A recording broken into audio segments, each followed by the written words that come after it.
I'm Ann, and I am a mother of 3 wonderful children, married to my sweetheart from college, Greg. And I had the greatest job in the world for 23 years until the Lord just really gripped my heart with the issue of trafficking, sex trafficking especially.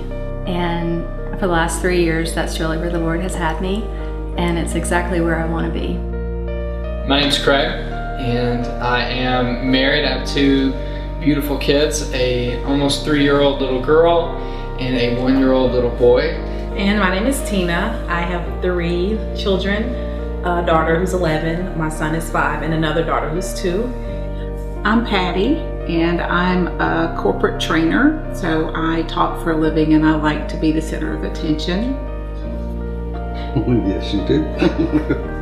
I'm Jimmy. My background is in industrial maintenance. I am semi-retired now. I work at a little sandwich shop that's close to our home. So the first real call that I got was from a doctor at a local hospital, and it was a young lady who had been abducted and brought down and had escaped. I got into the police, who brought her to the emergency room, and the doctor had called us. And for some reason, when I was talking to Ann about who needed to go pick this young lady up at the hospital and take her to the safe house, Ann said, "Well, do you want to go?" And I guess she could hear, I don't know what, I haven't even asked Ann what prompted her to ask me if I wanted to go. So I turned to Jimmy and said, "Can I please go? Can I please go?" He entrusted me to the care of a wonderful young man named Wes, who met me at the hospital. And we took this young lady to the safe house, and then I came home, and I was just going crazy. I was so excited and just so full of chatter I couldn't stop talking. And for me, my interest in this started after Patty's first rescue.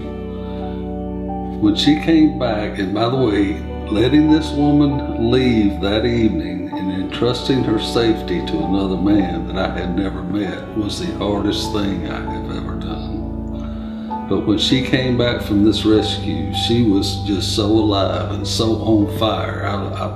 I decided I've got to see what's going on with this. But this particular rescue, we had gotten a call the morning of our training, and so we met up, and we were in your car, and it was me, you, and Jeff. So one of the interesting kind of quirks to this whole rescue is we get to at the hotel that we think she's at, and it's the whole conversation of how do you handle a situation like this. There was a potential that the guy that this lady was with was potentially violent. He was threatening Jeff. He was threatening anyone that he talked to, really, at this point in the night. She was had been drinking all day, so needless to say, she wasn't fully aware. She was repeating a lot of things, and some things weren't quite making sense. But she was sick. Like I said, she'd been drinking, so she was vomiting and throwing up. And me myself dealing with that, I can't even deal with it with my kids. If I smell it, it's over. So I just remember praying, like, God, please, help me get through this. Help me be everything that she needs. And it was fine. Everything just worked out. We made it through and got her to the safe home. But it was I remember that she really didn't trust anyone, and that for me to be there, it meant a lot to her. She kept saying that over, that if I wasn't in the car, that she wouldn't have left. So I'm just grateful that I was able to be there that night, and that Craig was there and Jeff was there and able to help out and be there for her and be what she needed.